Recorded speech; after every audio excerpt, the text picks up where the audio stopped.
Hi friends, it's Leah with Charlie Darwin Textiles, and in today's video I'm first going to sort of express some of my grievances. This has been a big week, a huge emotional hit for some of us. For some of us, maybe not, but I'm gonna talk real brief at the beginning about sort of, did I do enough? Am I doing enough? What is there to do? How do I have self-care in this moment? And then after that, I am going to talk a lot more about how I'm going to approach my worldview a little bit differently or strongly or whatever. How I'm going to try and combat my climate anxiety, my anxiety about so much like gross hatred in the world. My sort of plan of looking forward and what's energizing me right now. Maybe it will bring a little bit of energy, a mindset shift, and someone to do it with. So if at any point in this video you're like, nope, this isn't for me, that is 100% cool. I'm making this video 50% for me and 50% for anyone who just needs someone to be with this week and think and talk about these things.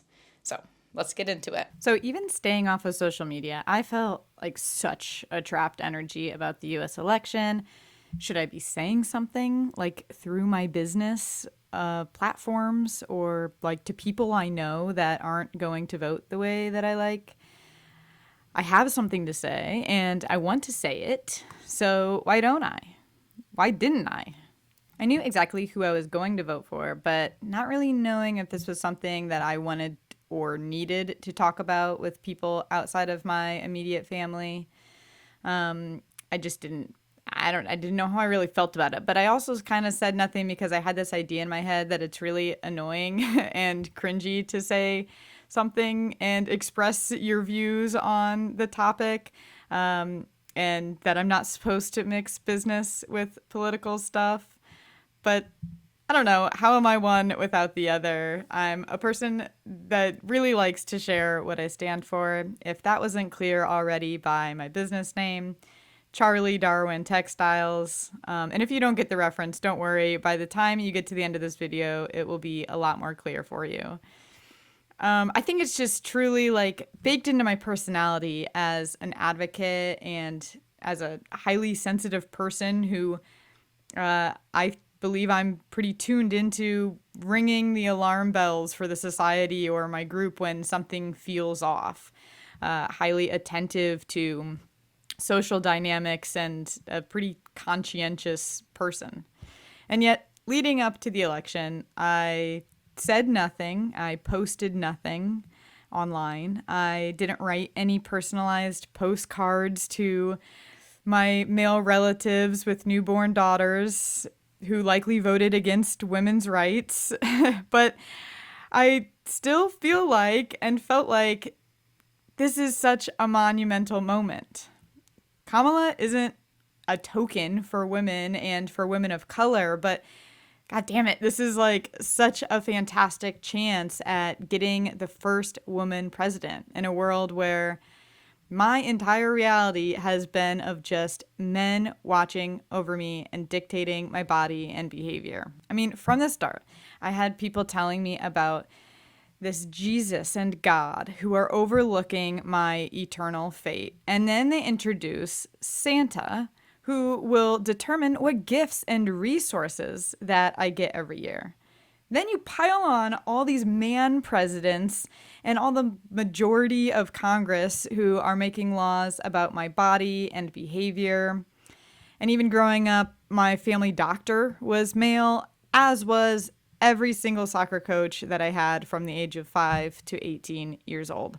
So I am just so freaking excited to have a woman's experience represent me at the level of presidency at some point. I know that women matter. I know we matter, but I want to see an example publicly that we matter, that we can do it, we can lead people, and that People value us. I heard something vaguely about how they were on the campaign trying to play down the whole first woman president thing because so many men and maybe even women are afraid of having a woman president. If that is true, that is truly tragic. Ugh. So I woke up on election day feeling like I wish I did more. And I was wondering, would what I say even make a difference? I feel like a lot of us wonder that when I've talked to friends and family. And I mean, at this point, I kind of think it's not even about like changing minds. Like, I just want to make a difference for myself by just sharing my experiences and feeling connection with other people who share those experiences. I don't want to feel silenced. I want to feel and share my pain and my excitement and my hope. I wanted to share in the win if that had happened. I want to share in the loss or disappointment. And even if, like this, change in presidency barely ends up affecting my personal day to day, it does affect how I see the world and my place in it and how I think that the world sees me back. So, anyway, if you're out there and you're feeling like you want someone to grieve with, I hear ya. That's why I'm happy to hop on here. And if you want someone to strategize with, I'm here for that too. So, let's get into that. I just want the world to be a more, as cheesy as this sounds, like a more accepting, loving place. And it brings me to think about my research on animal identity. I know I do a handmade clothing business right now, but this is sort of my other half of myself. And I want to look at that, reroute in it, and tell you a little bit more about it. I think it could be really useful lens for you too, if you're looking for a way to kind of understand what has happened and see what a good path forward looks like. If you're feeling a little bit hopeless, it's a little bit of a winding road, but stick with me. I promise I will make it make sense. Basically, for my first graduate degree, I did a lot of research about how people identify as human animal. Not like my spirit animal as a lion, but more like actually cognitively acknowledging the concept that I am a primate. If you listening know that you're a primate based on like DNA, evolutionary history, and all that, even still, it's probably not likely something that you think about or talk about incredibly often. And times where you might remember that you're an animal, it might bring up feelings, positive feelings even, of empowerment, belonging, or arousal. But other times it can be linked to feelings of vulnerability and anger. Like when you're reminded of your animalness during a moment of blackout rage, or you're incredibly hungry, or protecting yourself or your family from a threat, or when you're feeling so out of control of your body. So, real quick, see if you can picture yourself when you feel most like an animal. When are you reminded of your animalness? And what emotions does that bring up? Over the centuries, humans have put a lot of cultural padding into what it means to be an animal. A lot of people have felt shame around it and put humans above animals, separate from them morally, biologically, spiritually, you name it. And unfortunately, over history, people in positions of power have considered humans that were different from them to be in the category of what they deemed animals, less capable, less intelligent, less enlightened, and maybe further from some god. Now, around the late to mid 1800s-ish, Charles Darwin, he's a naturalist, a biologist, the namesake of my clothing business. He began to revolutionize our understanding of the world through his formulation of the theory of evolution. But before that, there was an overwhelming cultural and religious ideology that placed all beings in a hierarchy like this. So you have a god at the top, below that, angels, then humans, then subhumans, then animals, and then demons. Now, in various religious readings, then and now, a lot of people interpret that humans are made in God's image and humans have dominion over animals. They are separate from animals. Popular creationism beliefs, then and now, also suggest that humans and animals have existed in their present form since the beginning of time. Now, if you view animals as being closer to demons, and demons are linked to your eternal suffering, then I guess I understand in your reality that you would be constantly trying to shame the animal out of us, and therefore you end up shaming animals and therefore treating other animals and humans that you view as more animal-like and their environments with more disrespect, more ick. This cultural shaming was especially strong and required a huge mindset shift as Charles Darwin, again like mid to late 1800s, came in and infused some new insights into this system. So Darwin was going against the status quo. He got a lot of intense pushback. And he still persevered. He used the scientific method and intense observation of plants and animals to suggest this idea that the frequency of genetic and physical characteristics that are present in any given species population will change over time. Okay, so I'll say that again. So the frequency of genetic and physical characteristics, things like height or weight, hair color, scale color, tooth length, tooth sharpness, all of these things. These characteristics in a species population will change over time due to how fit these characteristics are for the current environment. So these changes give rise to new species eventually over time, and all species share a common ancestor.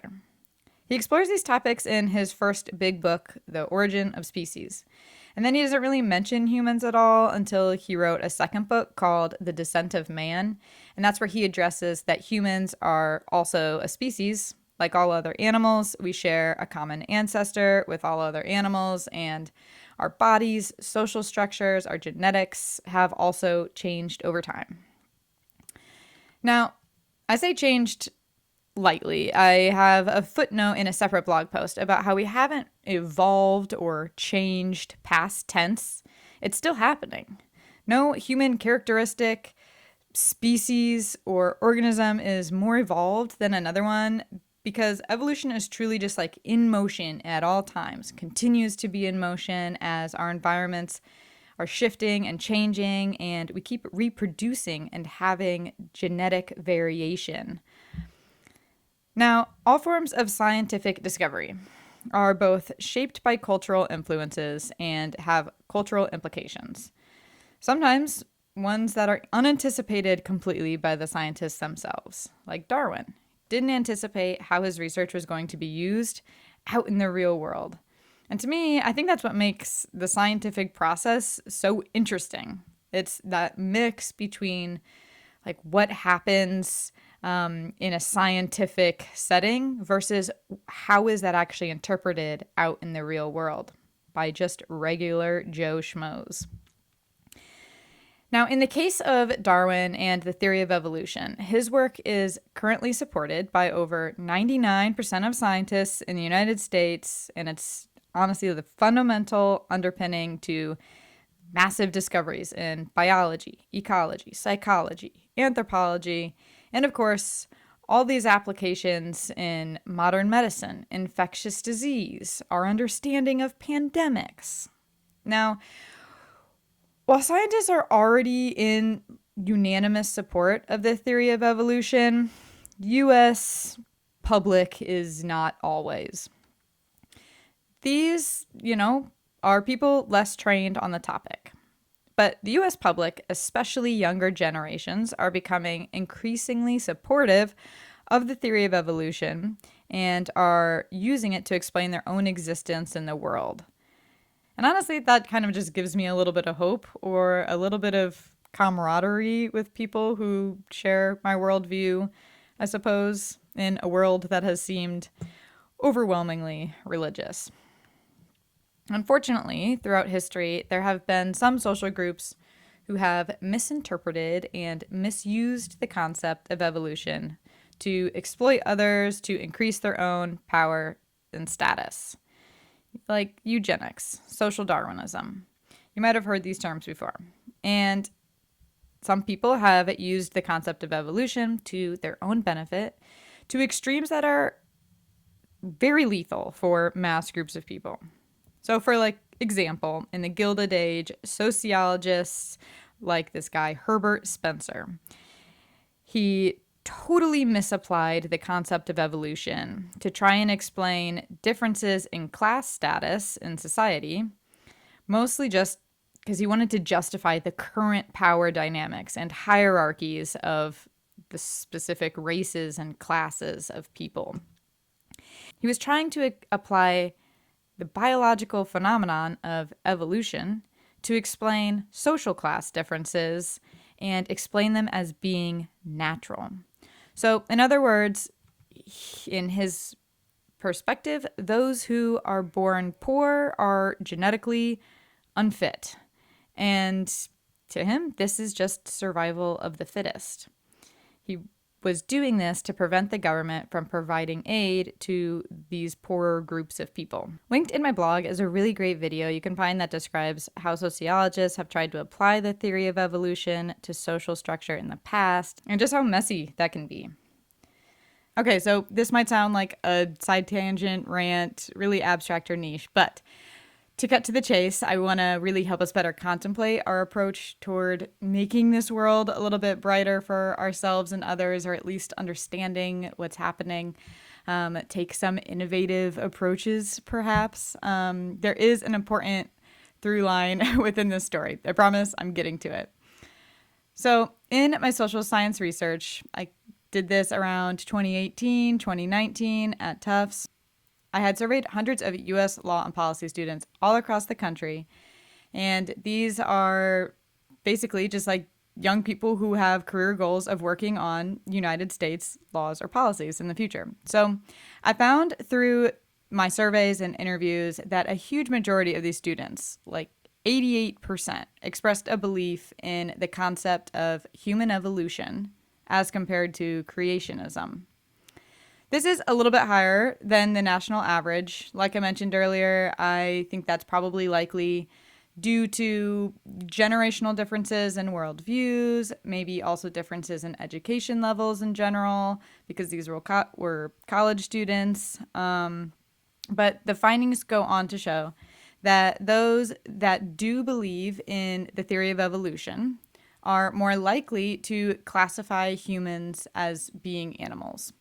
And to take it a step further, they're also more likely to identify themselves as actually being animal. Because it's one thing to call an apple red, but to actually identify yourself as a thing takes that next psychological step. So what happens when you identify yourself with a social group like animals? Well, research in social psychology has shown that when you identify with a social group, think of like your gender, age, race, religion, sexuality, your taste in music, all of those things. When you identify with one of those social groups, you're more likely to extend benefits to members of your social group. You call this social group you probably don't call them this, but in social psychology, this social group that you identify with is called your in-group.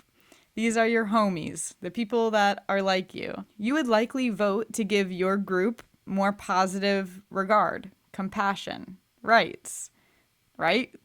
It's kind of the mindset that when my group benefits, so do I. So let's think about another identity that you have. Like, you're someone who watches YouTube videos. You're a YouTube video watcher. If YouTube decided to give everyone who's watched a video today $100, then you'd be so excited when this group is potentially going to get this benefit. You would root for it. You would vote for it. even though you aren't the only one getting the $100, of course, it doesn't matter. The whole group is getting the $100. That's fantastic for you. And we found this to be true for our study population as well. So we found that those people who identified themselves more strongly as an animal were more likely to express pro-social support towards non-human animals. So that kind of looks like maybe voting for animal welfare improvements, animal rights, even maybe in law and policy. So this is the mindset that you would say when all animals benefit, so do I, because I'm an animal. To put this another way, to reiterate this, if someone sees themselves as an animal, they've received thorough education in evolutionary theory and they're like secure and celebrate being an animal. They weren't really like embarrassed by being an animal. Then animals become therefore a part of their in-group, beings that are like them, and they might experience this in-group phenomenon, the thought that when animals benefit, perhaps through increased welfare, care for their environment, then I will also benefit because I am an animal too. Now, even if you don't care about other animals, which I'm sure you probably do, but even if you don't care about other animals or you see human issues as being much more detrimental right now, here's the kicker.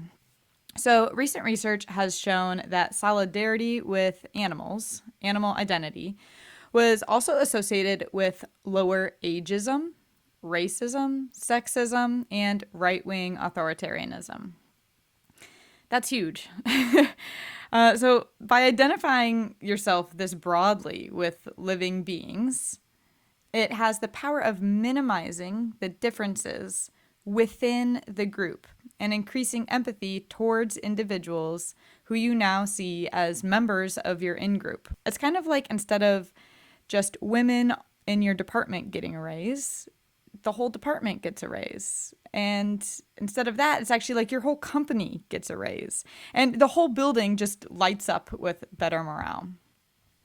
So when all your fellow humans become seen as animal comrades, then you might now see them as fellow in-groupees whose increased well-being will benefit you too, right? Okay, so I hope that made sense. So this level of inclusivity, which by the way, it includes all of the diversity encompassed by both humans and other animals. That's so much diversity. It's not just the diversity within humans, but the diversity within and between humans and bees and giraffes and worms and fish. That's a lot of genetic and behavioral diversity right there. A lot of diversity of environments and fitness in different environments and evolutionary histories. It's amazing. So if this level of inclusivity is possible by understanding more about human evolution and the origin of our species, then I'd argue that it's like certainly not beneficial to reduce or minimize the conversation around evolutionary theory or the human animal and popular culture. Not very useful to shame it out of ourselves or avoid this topic. I mean, I know it doesn't come up much in your day-to-day conversations, I'm guessing, but maybe it could. Maybe it should. I wish I had this conversation with people more often. And I love learning about it, learning about this topic. It's truly like mind-blowing and enriching the more and more you can uncover from research these days. And there's a lot of misinformation about how evolution works, even circulating in schools today. It's a very complex topic, so that's understandable. But one of my favorite books is called The Accidental Species: Misunderstandings of Human Evolution. And it really breaks it down for you if you're kind of an evolution nut like me. It breaks down all the ways that evolution can often be misconstrued, and how to get it all straight. So in my research, I also found that sometimes individuals will create their own version of how evolution works. This is sometimes called like folk biology, but Basically, it's not an understanding of evolution that's so much based in science, but more of a mixture of cultural and religious and scientific influences all fused together. I think it's just so important that we give this topic way more positive airspace in general, not just like shove it into the back of our minds from eighth grade biology class or in some like dark historical closet, or take it for granted that if you are someone who feels like you have a good grasp on evolutionary theory, that you take for granted that other people have had the same privilege of education maybe that you've had. And I also, I hope that we don't have to think of it as this private belief or something that is inflammatory to talk or share about, something we feel nervous to talk about with other people and discuss openly. I just think it's so important that we give more positive airspace to the topic of evolution because, after all, misunderstandings of evolution are what led to destructive cultural practices in the past. Anyway, I'm hoping to do my best to keep making personal and social decisions that celebrate our animal identity. I like to do this through, just things I say to people, little quirky things through the things I read. And I like to do this through my small handmade clothing business, Charlie Darwin Textiles. I know it's a weird combo of topics, but it's really fun for me to try and infuse that kind of narrative into what I do and think about how clothing and textiles can really bring out that inner earthy animal in us when we're wearing these like plant-based linen, plant-dyed, soft, cozy garments. It really brings you back to feeling that earthy animal within you in such a happy, cozy way. And ultimately, I just am taking this mindset of thinking of myself as a human animal and seeing all of my in-group homies of animals and humans as a way to celebrate the differences within our group and also really celebrate and honor that shared environment that brings us all together into one in-group. All right, that's it for now. You can find the written version of this grievance plus all the additional resources that I mentioned in the blog post linked below. I look forward to seeing you all soon, and good luck out there.